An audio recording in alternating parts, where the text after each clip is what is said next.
Good day, Ma'am Maricel and Ma'am Melanie. Thank you very much for taking the time to be part of this interview. Before we proceed, I would like to inform you that this Google meeting will be recorded. Please rest assured that the recording is strictly for educational purpose and is part of completing the requirements for our STS subject. We encourage you to feel at ease as your honest and candid responses will be greatly contributed to the success of this activity. Next, please.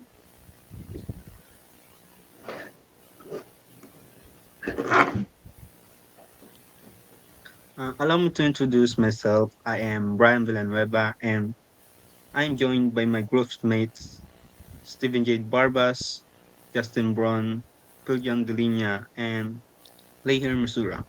As part of our study, we aim to explore the evolution of technology and its impact across generation.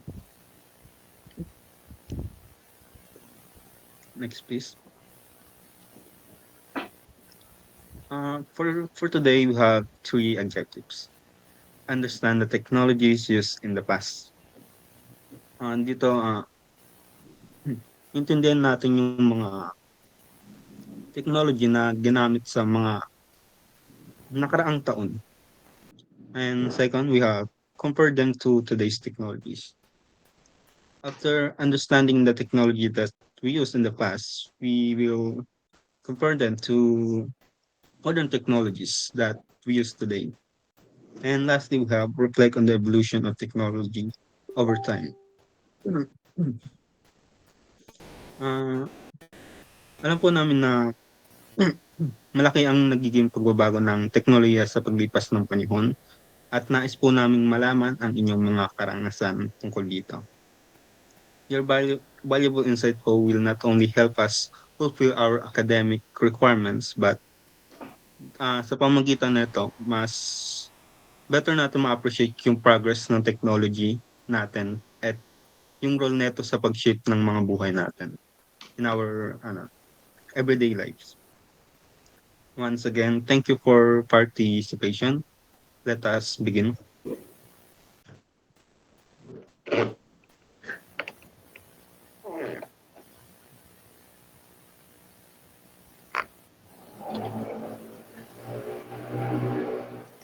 For Ma'am Nalani, for our first question po is, what were the most common technology you use daily when you were younger? O ano po yung mga karaniwang teknolohiyang ginagamit ninyo araw-araw nung kayo'y bata pa? Nung bata pa kami, karamihan sa mga technology namin is analog pa. So, ever since nung bata pa ako, ang inabutan ko is yung cathode ray tube na TV. Nung panahon na yun, ano pa siya, para siyang cabinet. Meron siyang sliding door. Saka ano siya, mahirap siya ilipat-lipat kasi nga bulky siya.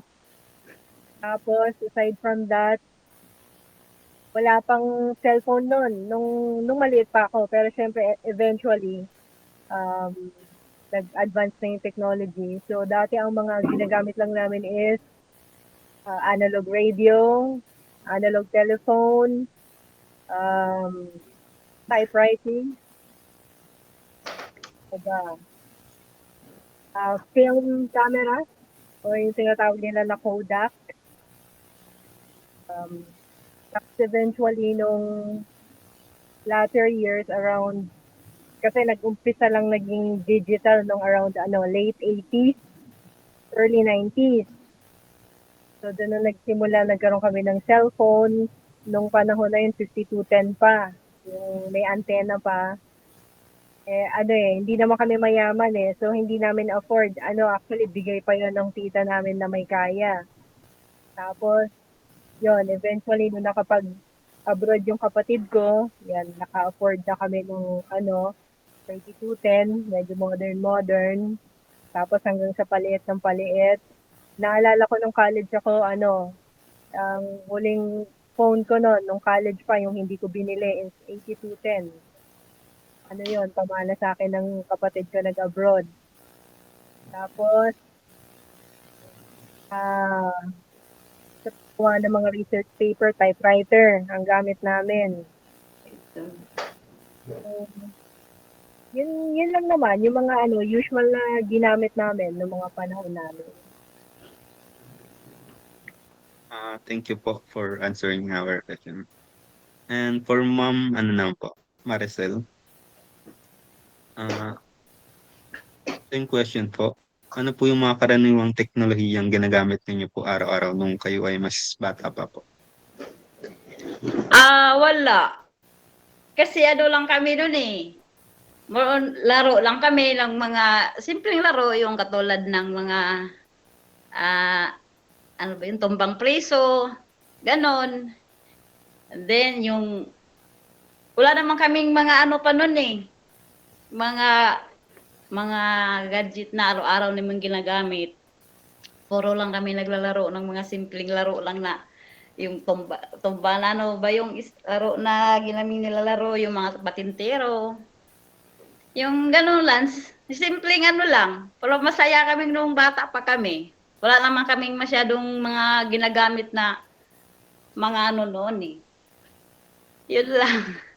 Totoo naman, yung generation kasi namin yung mga naglalaro pa na generation eh.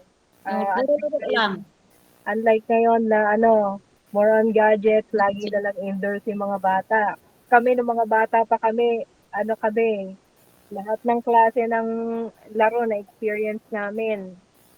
Lahat yung simpleng laro lang. Masaya na. Kasi nga wala pa kaming gadget noon. Ng gadget. Which is naman, maganda naman kasi yun naman talagang kailangan ng mga bata eh. Exposure sa sunlight, tapos yung laro, ehersisyo na rin yun. Unlike ngayon, minsan apektado na yung psychological health nyo kasi lagi na lang indoors, hindi nagso-socialize. So yun. Gadget. Thank you po for answering. Oo. We will proceed with the next question na po.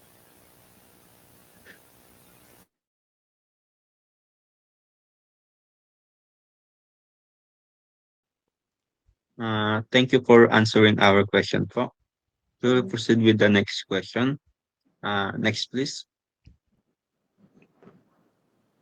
So, good evening po, Ma'am Maricel. For the next question po, what were the popular gadgets or device for the entertainment in your time? Or kung baga po, ano po yung mga sigat na gadgets or devices para sa libangan ng mga panahon po ninyo maliban po sa mga paglalaro po outside kung meron man po na mga gamit po na ginagamit niyo po noon? Yung kapanahunan ko nung ginagamit namin like Beach is, Betamax, yun lang. Tas yung may TV na nun eh. Yun lang. Yun lang ang gadget noon, nung panahon namin. Wala nang iba, wala na mawala ng iba eh. Puro ano lang eh. Yung mga CD tape ba yung hindi na ngayon, iba naman ngayon kasi yung DVD. May tape na isalpak mo sa sa cassette ang tawag nun. Yung parang manual pa nga ikot-ikot lang. Yun lang ang gadget namin nung yung kapanahonan namin. Betamax lang, VHS, at saka yung tape na hindi ko alam yung tawag nun ba yung sa isalpak sa cassette. Cassette ang tawag nung namin nun eh. Yan lang. Okay po. Follow-up question lang po. Ano po yung mga tipo ng mga napapanood niyo po sa mga VHS, sa mga cassette po, sa mga TV nung panahon niyo po? Yung mga lang, yung mga drama sa yung mga drama na mang tawag ng mga dramang panahon namin, yung kalimutan ko na. Yung mga pelikula noon na yung mga veteran na mga artista nung mga 1980s. Yun. Yun ang pinapanood namin. Okay po. Thank you po for answering. And for the next question po, we'll have Steven po to ask you po. So for my mother, no. So we have a question here where there are any challenges in learning or adapting to new technologies. Kumbaga, may mga naging hamon po ba sa pag-aaral o pag-angkop sa mga bagong teknolohiya? Wala namang hamon sa noong nag-aral pa kami. Gawa ng puro lang manual eh. At saka yung gamit namin dati, typewriter lang. Di katulad ngayon na computer na. Sa amin, wala namang sa amin. Kasi on handwritten kami. Puro lang kami sulat kamay noon. Yun lang. Tanong lang, Ma. Sa paralan niyo ba dati may mga technology ba na ginagamit sa panahon ninyo? Sa panahon namin na technology namin, yun nga. Yun lang. Computer, yung computer na typewriter. Okay. Walang computer noon eh. Typewriter lang yung meron yung mano-mano eh. Yun lang ang namin dati. Ang hirap kami pag may hindi katulad ngayon na easy to Xerox ganon. Wala sa amin. Mano-mano lang. Alam niyo ba yung hindi na talagang yung abutin yung mano-mano na yan, nakita mo ba yung mano-mano na typewriter na isa-isa yung letra? Yun yung gamit namin noon. Oh. Thank you, Ma, for answering that question. So let's proceed to another question na po.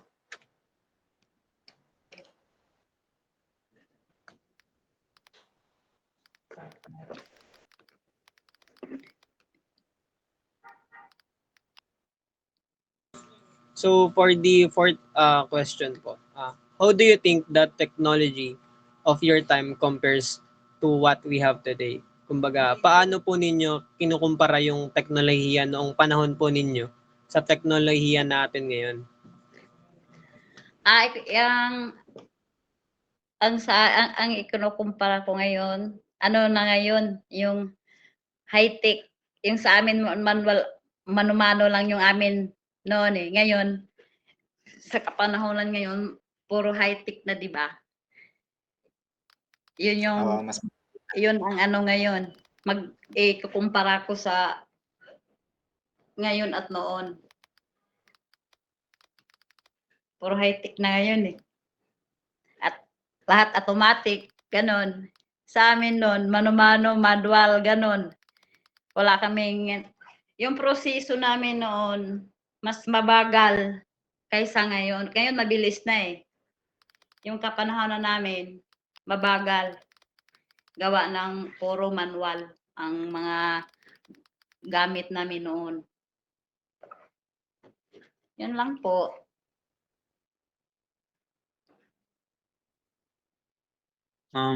Additional question po. Paano po kayo like po nakasabay sa mga bagong technology katulad po ng mga smartphone? May mga hirap po ba kayong na experience like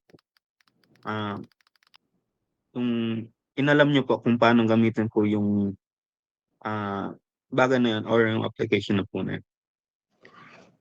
Ako, ngayon na lang ako na marunong nung kailan ba ako nagka-cellphone ng mga 2000? Year 2000?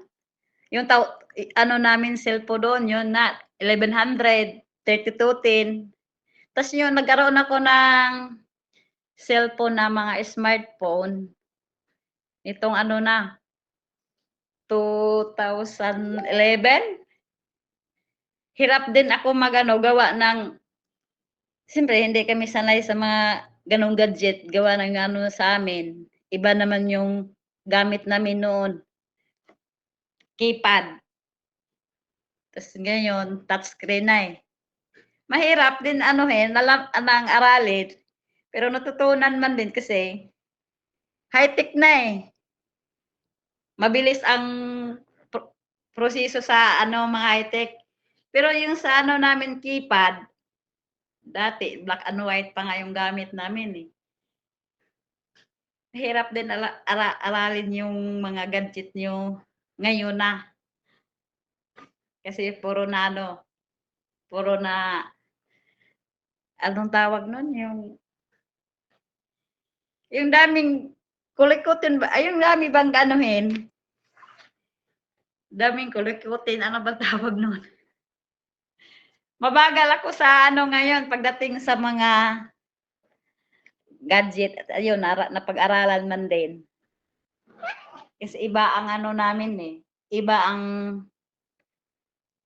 namulatan namin na mga gadget.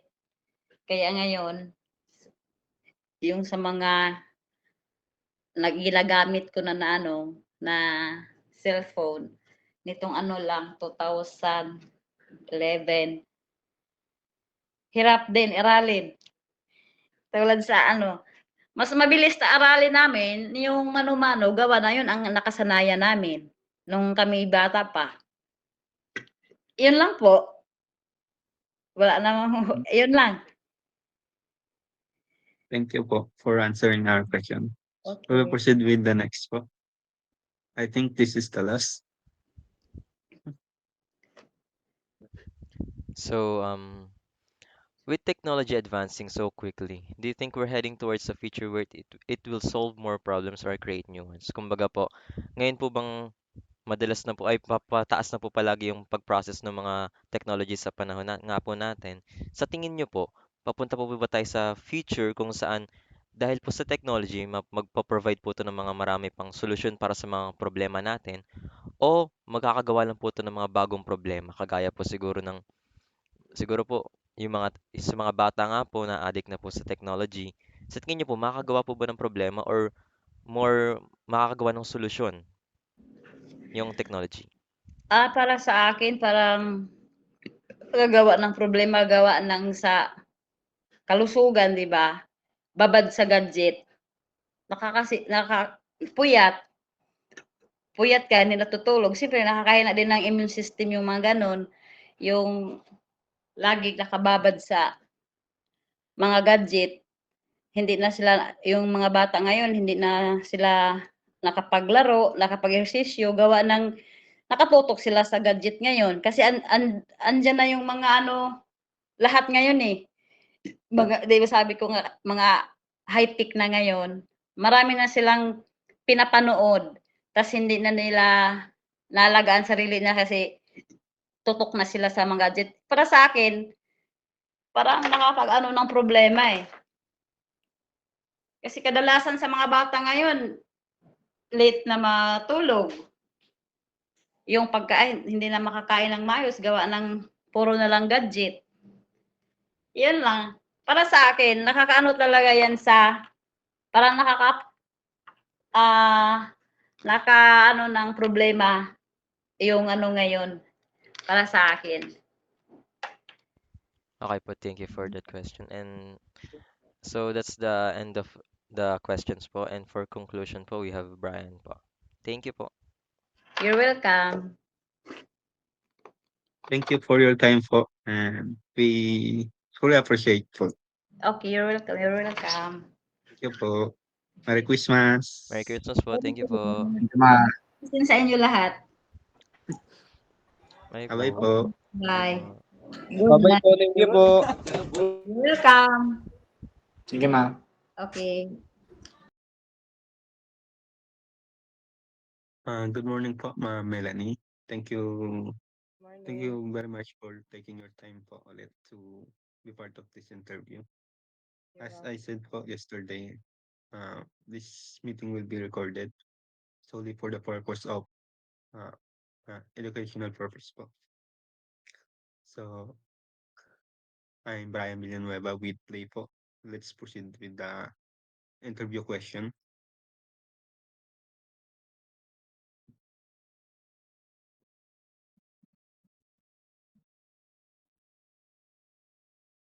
For our second question, what were the popular gadgets or devices for entertainment in your time? Or ano yung mga sikat na gadgets or devices para sa libangan nung panahon nyo?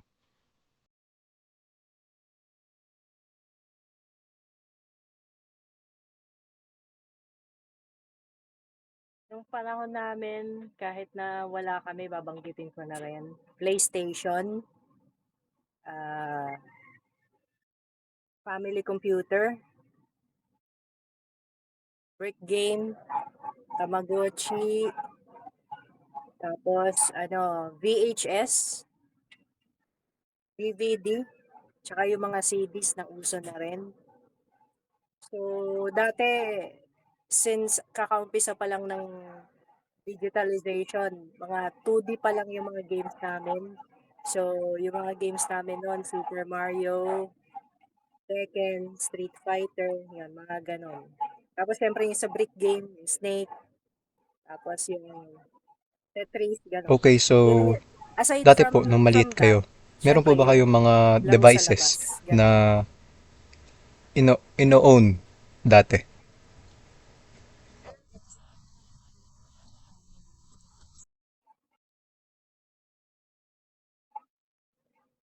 Dati, since wala kaming family computer, wala rin kaming PlayStation kasi mahal yun eh.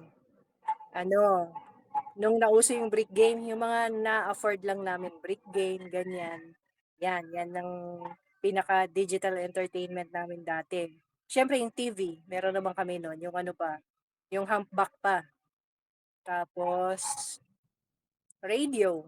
Yan, madalas makinig ng mga drama sila mama. So, yan ang ano namin. Aside from music, yung mga radio drama, uso pa yung dati. Tapos, yun. So far, yun lang naman sa mga devices. Wala naman kami kasing iba pang device na ano eh, yung masyadong mamahalin eh. So, on our normal household, yun, radyo, TV, tapos yung mga mumurahing games like brick game, tsaka Tamagotchi, ganyan.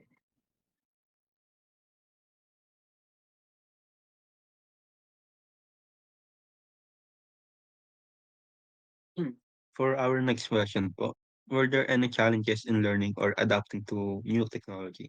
O may mga naging hamon po ba sa pag-aaral o pag-adapt po sa mga bagong teknolohiya ngayon?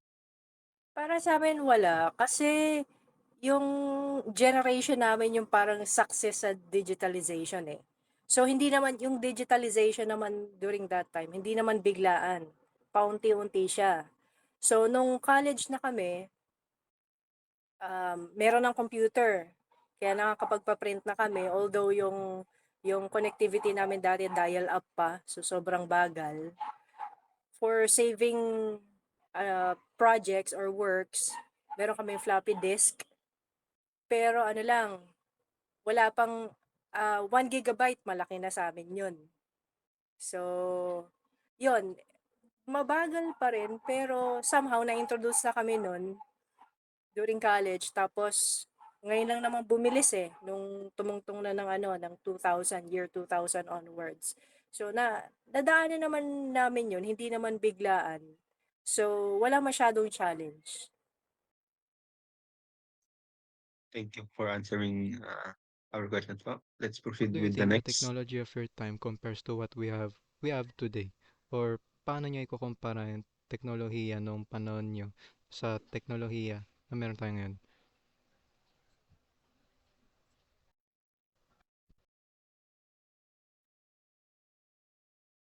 Sobrang laki ng difference kasi dati, gaya ng sinabi ko, analog. Nag-umpisa kami sa analog. Sobrang bagal. Ngayon, touch of a finger na lang, nandiyan na agad, instant na agad. Tapos, um, ngayong generation na-introduce din yung AI, na parang yung AI na ang nag-iisip para sa tao. So, napakalaking difference, napakalaking leap nung nasaksihan namin na changes sa technology. May masasabi po ba kayo na about sa technology po natin ngayon na mga positive and negative sides po?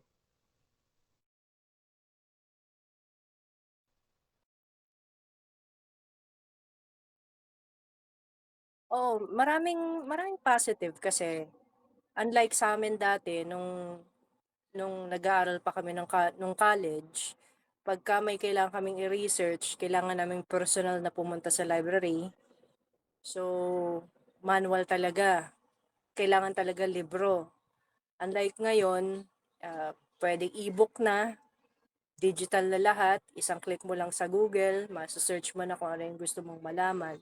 So, easily accessible ang knowledge, tapos convenient, hindi mo na kailangang umalis ng bahay, hindi mo na kailangang mamasahe.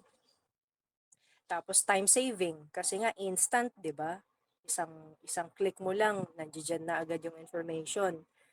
Tapos negative side nung well, since everything is instant, parang naging tamad naman ang mga tao, 'di ba? Parang parang ano sila, parang nakulong sila sa box.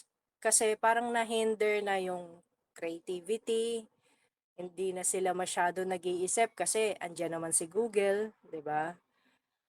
Isa pa sa cons, yung parang ano, wala na siyang masyadong fact checking. Kasi minsan, 'di ba, yun yung mahirap eh. Paano mo masasabing tama yung nasa Google, 'di ba? Kasi kahit sino pwede mag-input diyan. So napakalaki ng chance na maraming error, 'di ba?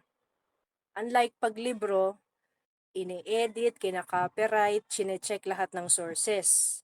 Fina-fact check bago i-imprenta. So, yung mga nasa libro, kahit papano, merong third party na nagfa-fact check.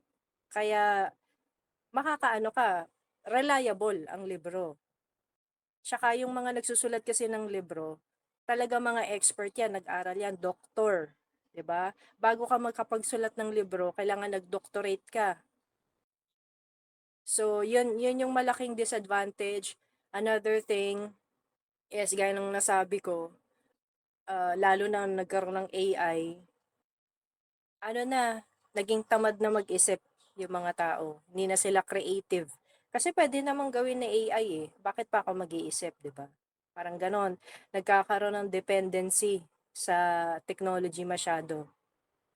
Although, isa pa sa kagandahan ng technology, nagiging efficient kasi mabilis na gawin yung mga trabaho, schoolwork. Kaso nga kailangan may balance. At saka hindi kailangan mawala yung human touch. Dapat talaga, gaya niyan, pagka nakikipag-usap ka sa chatbot, alam mo agad, 'di ba?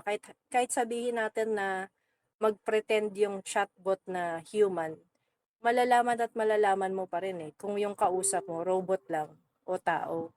So napaka-importante pa rin talaga na hindi ma-overpower yung traits ng human at hindi Thank you for your ma-overpower ng AI, hindi answers, tayo mapalitan and ng AI. that will conclude our interview questions for today.